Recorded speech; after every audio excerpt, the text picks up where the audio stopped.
Bonjour et bienvenue sur Les Destins Flottants, le podcast au sujet des croyances limitantes, remises en question par chacune des personnalités inspirantes interrogées. Étant donné que nos croyances sont le fruit de notre inconscient collectif et individuel, nous avons le pouvoir de les conscientiser, afin de les transformer et donc de trouver notre voie. Les transformer ou les diluer, comme le dit si bien Camille Griselin, fondatrice de l'hypnose sagesse. L'objectif n'est pas de les supprimer, mais de faire en sorte qu'elles prennent moins de place en ajoutant d'autres croyances. Par exemple, je peux être timide, mais également avenante dans certaines situations. Nous sommes un tout, et les croyances ne sont limitantes que si elles prennent trop de place dans notre esprit. Je suis Anaïs et depuis mes 15 ans, je m'intéresse au comportement humain à travers la philosophie, la psychologie et la psychanalyse. Je travaille aujourd'hui pour des projets humanitaires et environnementaux à l'étranger, ce qui ne cesse de bousculer mes propres croyances héritées de mon éducation occidentale. Notez le podcast sur votre plateforme préférée et partagez-le autour de vous afin de favoriser sa diffusion et de donner encore plus d'inspiration. N'hésitez pas à me transmettre vos avis, vos remarques ou vos questionnements sur les réseaux sociaux. Je vous répondrai avec grande joie. Merci et bonne écoute.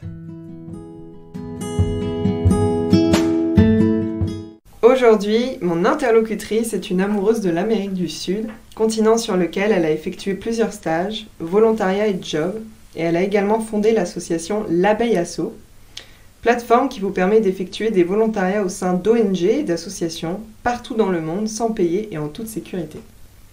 C'est notamment par ce biais que j'ai eu l'opportunité de travailler au Brésil. Curieuse de tout, elle a également eu l'opportunité de voyager quasiment partout dans le monde, déjà très jeune. Il s'agit de Julie Degas. Julie, comment ça va ? Ça va, merci.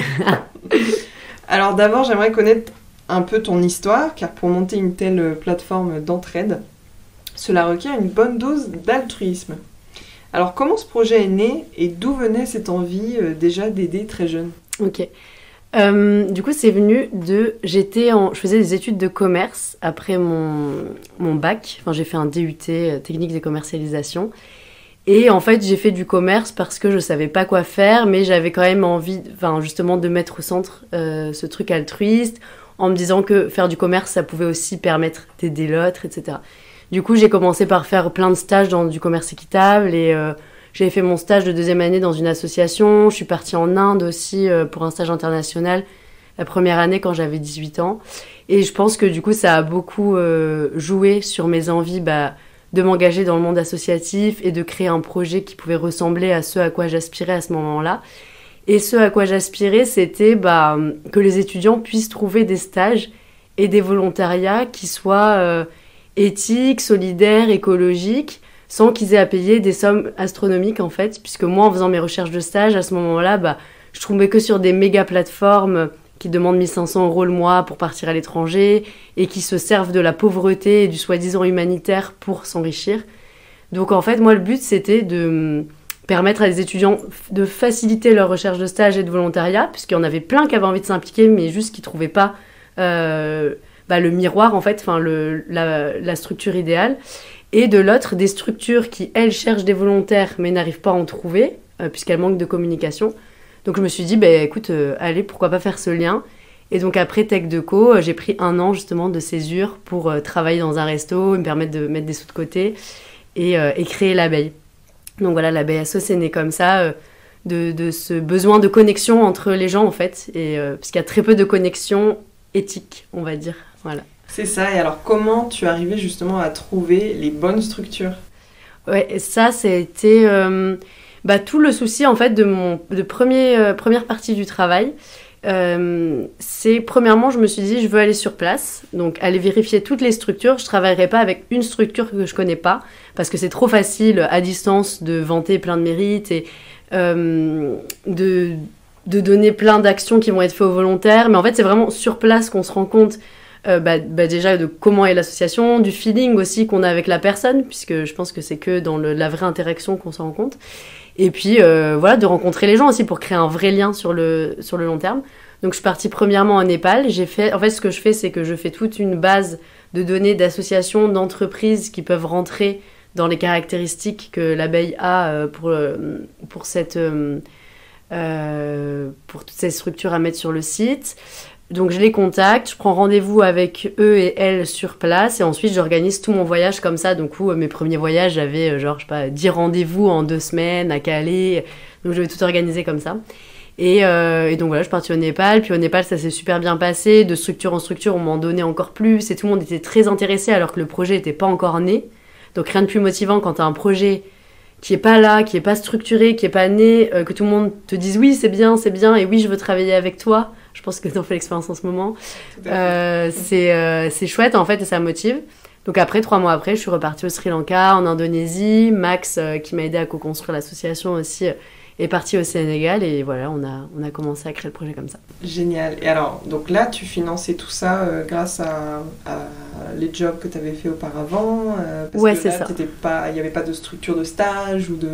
Donc là, c'était que sur un projet comme ça pendant des mois, sans structure salariale ni sécurité. Ouais, alors ce qui est rigolo, c'est qu'au début, j'en voulais en faire un espèce de métier. Je m'étais dit que j'allais créer une entreprise. Et en fait, en me faisant aider par d'autres associations, puisque du coup, j'ai essayé de trouver de l'aide en France pour avoir des épaules sur lesquelles m'appuyer, parce que je connaissais rien en fait à ce monde de solidarité entre guillemets. Et en fait, petit à petit, je me suis rendu compte que mon projet rentrait beaucoup plus dans les cases associatives que d'entreprise et qu'au final, je voulais pas avoir cet aspect pécunier au centre tout le temps de mon projet. Donc je me suis dit, on va rester sur le truc associatif, comme ça, je vais pas être dans cette dynamique de chercher du bénéfice, et du coup, je vais en oublier le projet central qui était de faire du lien, et je vais le détruire. Et du coup, je suis restée dans cette dynamique, donc j'ai travaillé dans un resto pendant 6 mois, je vivais chez mes parents à l'époque, donc au moins, j'avais pas de frais, en fait, de logement. Et puis ça m'a permis d'économiser, donc je suis partie comme ça. Après, ce qu'il faut savoir, c'est que l'abeille est toujours pas forcément indépendant financièrement. Moi, je gagne aucun argent avec l'abeille. Juste, ça nous permet de rembourser quelques frais quand même qu'on a quand on part à l'étranger. Donc, c'est assez chouette. Ça a ses avantages. Mais voilà, le but de l'abeille, ça a jamais été en fait de créer de l'argent, vraiment. Et de en tout cas se l'approprier. Donc, tout l'argent qu'on récupère, comme une association, il est au centre de l'asso. Il sert pour les projets... de l'asso. Vous êtes quand même subventionné, c'est ce que tu me disais en antenne.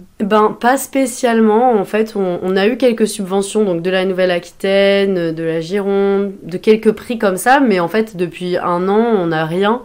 Et puis, en fait, c'est pas parti pour avoir plus de subventions, je pense. Parce qu'en fait, quand tu es une petite association, tu captes énormément de ressources au début, surtout quand tu es jeune, parce que tu as un nouveau projet, que c'est neuf, que c'est génial, donc ça plaît, les gens ont envie d'investir.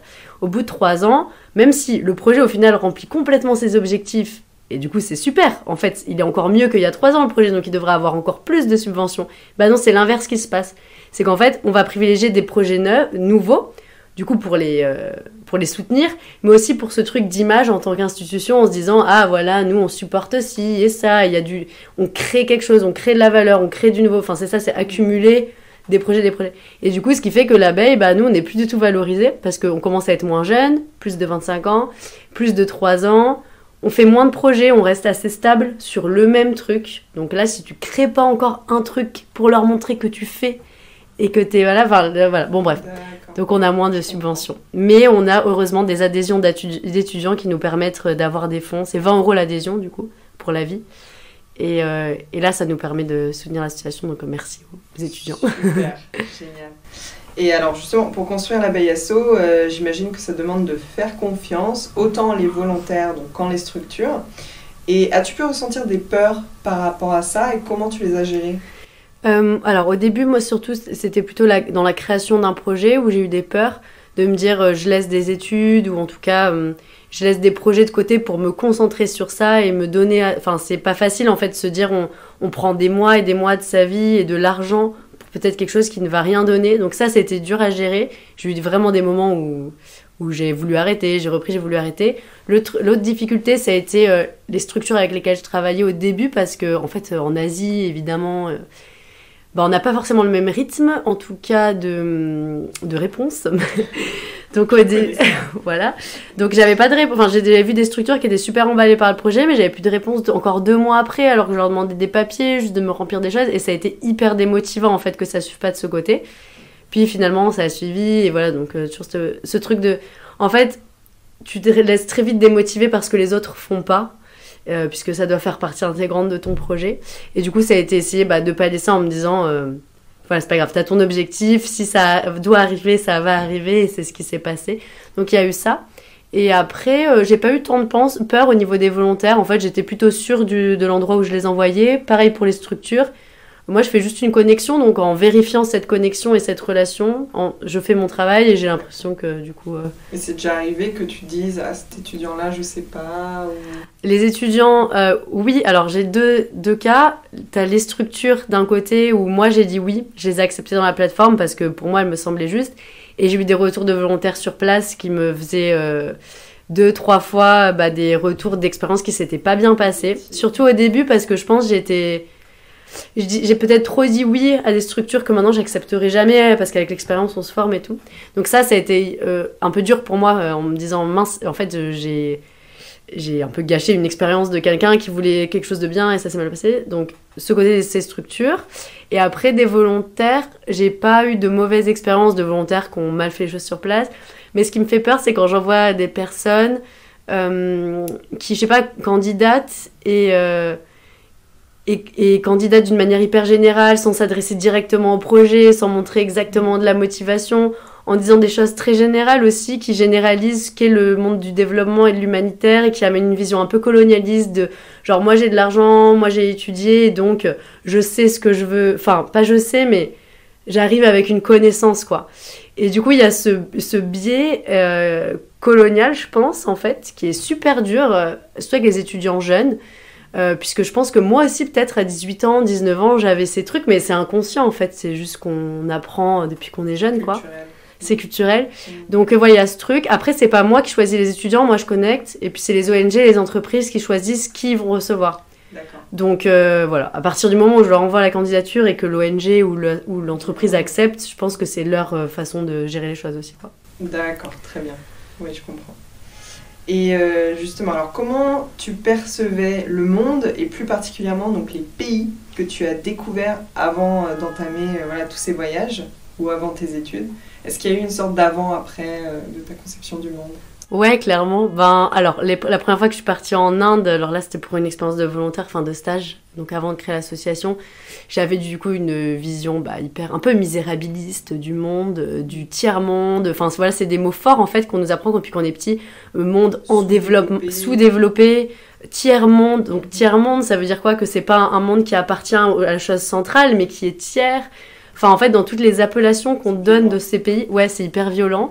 Et moi, c'est des choses contre lesquelles je lutte aujourd'hui, enfin, que je veux plus employer, en tout cas. Même pays en train d'être développé vers quoi? Vers un idéal occidental, en fait. Enfin, donc voilà. Et donc, j'avais cette vision je pense qu'on nous traîne, en fait, à l'école. Et voilà. Et donc, sur place, ça a été un peu le choc parce que, oui, effectivement, l'Inde, c'était un peu la misère. Mais c'était aussi super beau, en fait. Enfin, justement, dans ce qu'on considère comme la misère, il y a énormément de projets qui se créent, de solidarité, de mobilisation communautaire, des trucs que nous, on n'a plus trop en France et qu'on a perdu. Du coup, ça m'a bien étonnée. Et puis après, au fur et à mesure des voyages, ouais, c'est ça, je pense, avec l'abeille, en tout cas, ce que ça m'a montré, c'est que les gens ont vachement de pouvoir sur place de créer, d'entreprendre, de faire des choses. Et du coup, je pense qu'avant d'y partir, j'avais ce truc de me dire oui, on va les aider, alors qu'en fait, non, clairement pas. C'est toujours les structures qui nous reçoivent sur place, qui nous aident, nous, à prendre conscience d'un monde qu'on connaît pas, de compétences qu'on n'a pas non plus. Et du coup, pour moi, les volontaires et les stagiaires que j'envoie, oui, ils apportent de l'aide, un peu, puisque forcément, c'est une aide humaine, ils ont peut-être quelques compétences techniques, enfin, il y a des compétences derrière. Mais pour moi, il y a 80%, c'est la structure qui va aider, quoi. Et du coup, ça a été cette découverte-là, en fait, je pense aussi. Ouais, c'est ça, de la force du peuple, de la communauté, des mobilisations qui peuvent se créer. Et voilà. D'accord. Alors justement, par rapport à l'idée de vouloir développer les pays de l'hémisphère du Sud, qu'est-ce qu'il est plus approprié de dire finalement ? Je pense que ce serait, en tant que personne qui vient aider sur place, ce serait collaborer, co-apprentissage, co-échange. En fait, c'est ça, c'est un échange, il n'y a personne qui vient imposer quelque chose à l'autre. Et voilà, je crois qu'il faut arrêter avec cette vision du monde où il y a toujours quelque chose de supérieur et d'inférieur, ou qu'il faut aller vers un idéal, tendre vers quelque chose. Non, en fait, il y a juste, je crois, quelque chose d'assez horizontal et des pratiques qui s'échangent, qui font en commun et qui font qu'on peut créer des actions, quoi. Du coup, pour moi, c'est participer à des actions de solidarité, collaborer dans des projets communautaires, voilà. Mais il n'y a pas cette chose. Et là, pareil, tu dis pays du Sud. Alors, Sud, c'est Mignolo qui dit ça, c'est un sociologue latino-américain et anthropologue, et qui dit que même la notion de Sud a été imposée à un moment donné par l'Europe, qui s'est considérée comme le Nord, en fait, au XVe siècle, même avant qu'on découvre l'Amérique latine, c'était positionné entre l'Afrique, du coup, et l'Asie. Et petit à petit, c'est considéré comme le Nord, pour avoir ce truc de supériorité. En fait, dans la géographie du monde, tu comprends toutes les relations de domination qu'il y a. Et du coup, évidemment, l'Amérique du Sud s'est placée dans le Sud, puisqu'il s'agissait de la coloniser, de récupérer leurs ressources. Et après, évidemment, Afrique, Asie. Et donc, voilà. Donc, il y a ce truc de notion du Sud que je trouve encore hyper colonialiste. Et après, c'est difficile de l'enlever, parce que même aujourd'hui, dans les sciences sociales, on considère le Sud comme quelque chose, au final aussi comme quelque chose de positif, ça peut être des connaissances du Sud, et justement ça valorise des pays qui ont été racisés, qui ont été colonisés, etc. Donc voilà, je sais pas, il y a une ambivalence dans ce mot Sud, mais je crois qu'il faudrait juste parler de pays en fait, et donner le nom du pays plutôt qu'un... Ouais. En fait, c'est pour ça que j'ai dit hémisphère sud. Ouais. Je pense que c'est un terme purement géographique aussi. Ouais. C'est que effectivement, dans les pays du Nord, on a des pays beaucoup plus riches qui ont beaucoup plus de moyens, mais qui exploitent grâce aux pays du Sud. Et c'est vrai que c'est difficile de trouver d'autres noms en fait, de manière à être dans un vrai respect, mais c'est vrai que les pays généralement vers lesquels on se dirige pour toutes nos actions humanitaires, c'est effectivement dans des pays où il fait plus chaud, dans des pays où il y a moins de moyens, etc. Donc à ton avis, comment on pourrait... moi je sais pas, je n'ai pas la solution, mais je crois juste que le langage c'est un laboratoire. Que c'est hyper puissant et qu'on a tous tout le pouvoir de changer. Par exemple, tu vois, en ce moment, avec l'écriture inclusive, c'est en train de changer, et du coup, c'est une force. Et ça a été proposé, je crois, dans le débat universitaire de base. Mais je crois qu'il faut lire beaucoup et voir comment... Pour le moment, moi, c'est juste ce que je propose, c'est d'appeler les pays par leur nom, quoi. Mais ce qui est intéressant après dans ce truc de rester dans ce Sud, c'est que ça permet de visibiliser aussi des inégalités et des liens de domination. Si tu n'emploies pas ce truc Sud, du coup, tu peux pas visibiliser. Donc, c'est aussi intéressant de garder ce vocabulaire. Je sais pas. Donc, faut peut-être le garder tout en ayant un esprit critique à chaque fois et en répétant que non, on considère pas, en cadrant sa pensée, quoi. Voilà. Yes, d'accord. Et alors, j'imagine que lorsqu'on vit de telles expériences aussi jeunes, les croyances concernant l'argent et la sécurité ont dû pas mal évoluer. Alors, quelle perception pouvais-tu avoir de ces concepts avant tes expériences et comment elles ont évolué ? Alors, moi, depuis que je suis petite, en fait, mon père c'est con, mais un voilier. Et donc, j'ai toujours eu ce truc j'avais envie de voyager partout dans le monde en voilier et pas avoir d'argent. Ou un minimum pour survivre, quoi, et vivre partout. Et donc j'ai toujours vécu avec cet idéal, en fait, et jamais avec ce besoin d'avoir de l'argent et du matériel, puisque justement je m'imaginais dans un voilier où tu ne peux basiquement rien avoir avec toi, enfin, où le strict nécessaire, et où ça ne te sert pas à grand chose d'avoir de l'argent dans le présent, même si à un moment donné tu dois en avoir pour réparer des choses.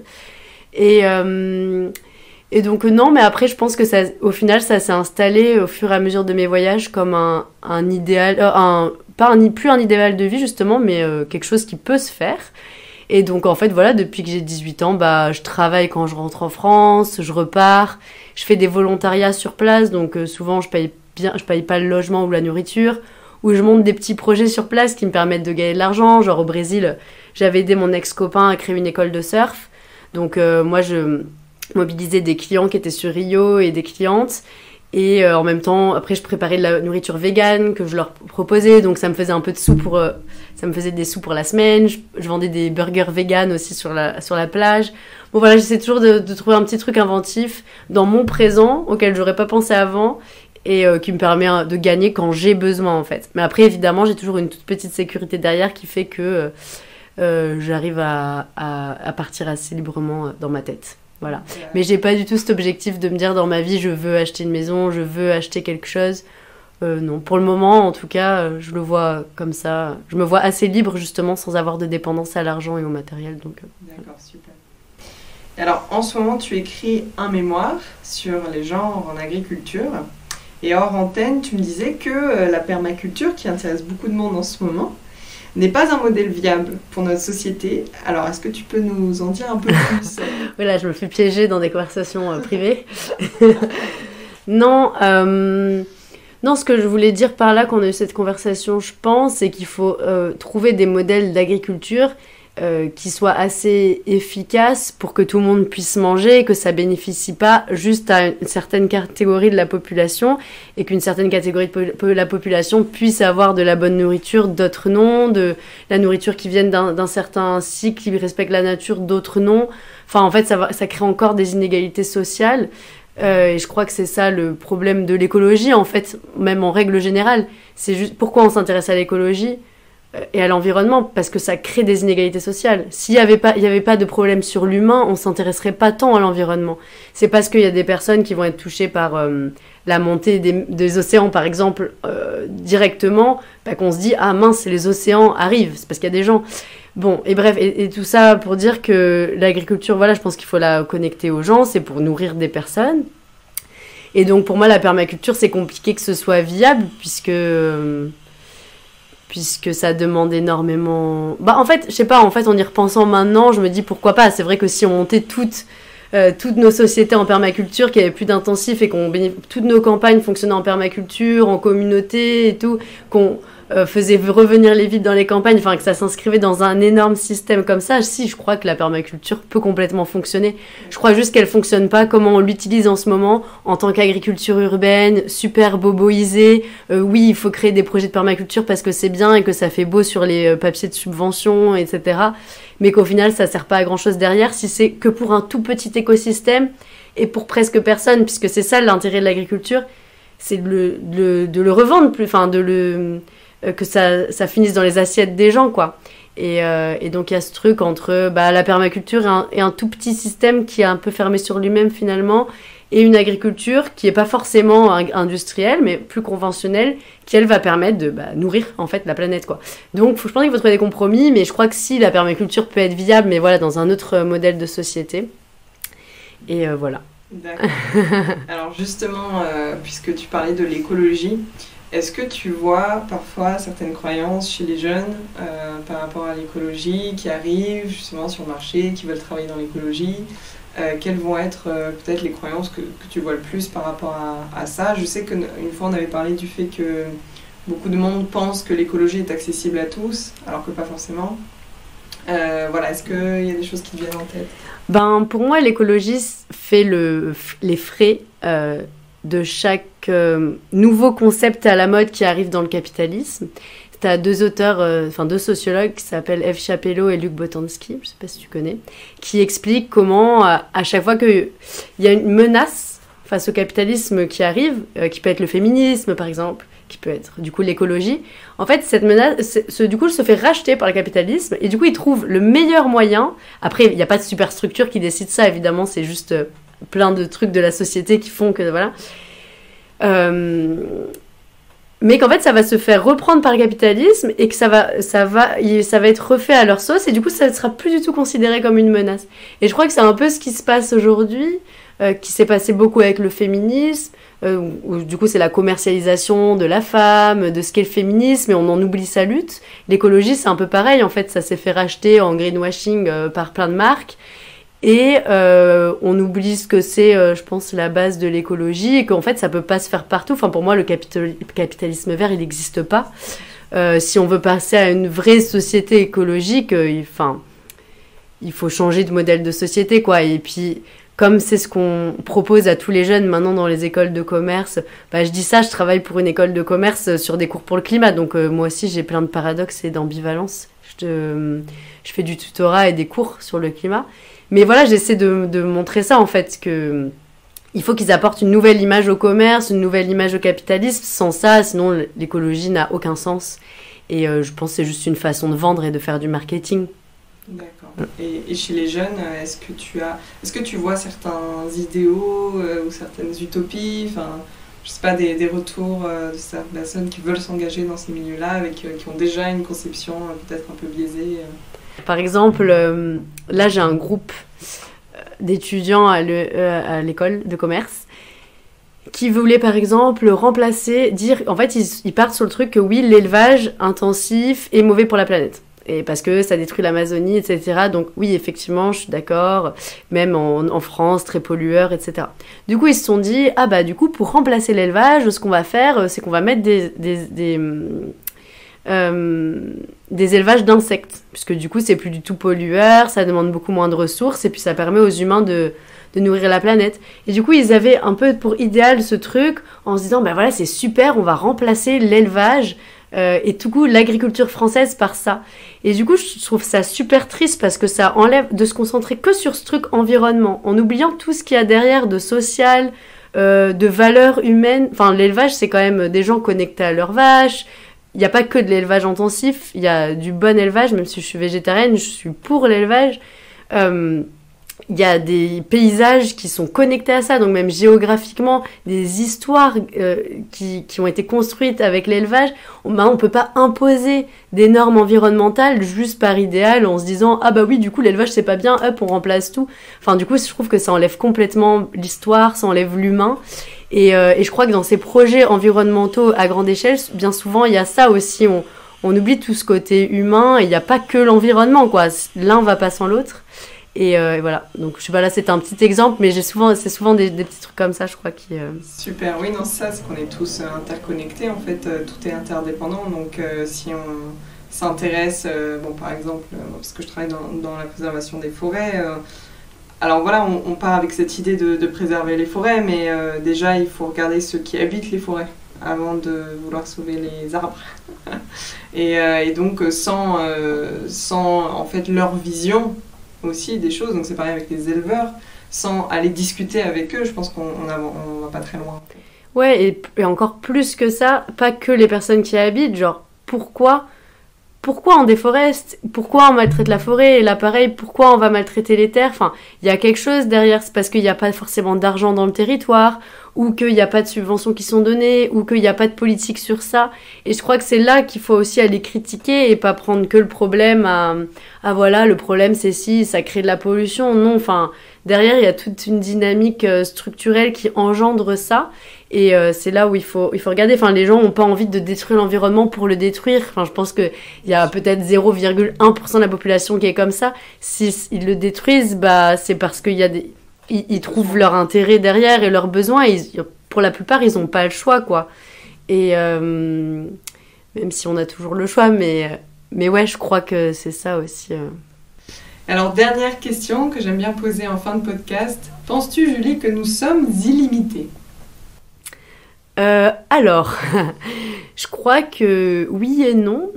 On est limité dans notre manière à notre manière de penser, de pouvoir créer, d'imaginer des mondes. Enfin, en fait, l'imagination, elle est plutôt illimitée. On se sent illimité, mais après, je crois qu'on est toujours limité par quelque chose. Enfin, on est limité parce qu'on vit sur une planète, qu'on vit dans un univers. Enfin, il y a quand même des limites à tout. Et je pense que c'est impossible de dire qu'on n'a pas de limites. On est même limité par la société, la structure de la société, des croyances qu'on nous impose. Et je crois que c'est en reconnaissant justement ces limites qu'on va agrandir le champ de ces limites et nous permettre d'être un peu plus illimité, mais tout en étant toujours dans cette limite, quoi. Donc voilà, c'est cet interjeu entre la limite et l'illimité. Génial. Julie, merci. Merci. J'espère que ça aura inspiré plus d'un et plus d'une.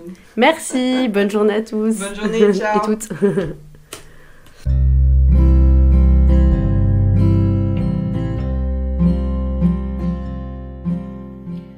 Après avoir écouté cet épisode, peut-être que comme moi, vous remettez certaines choses en question. N'hésitez pas à laisser des commentaires à ce sujet sur les réseaux ou directement sur votre plateforme d'écoute. Les destins flottants pour aujourd'hui, c'est fini. Abonnez-vous afin de retrouver le prochain épisode. À bientôt.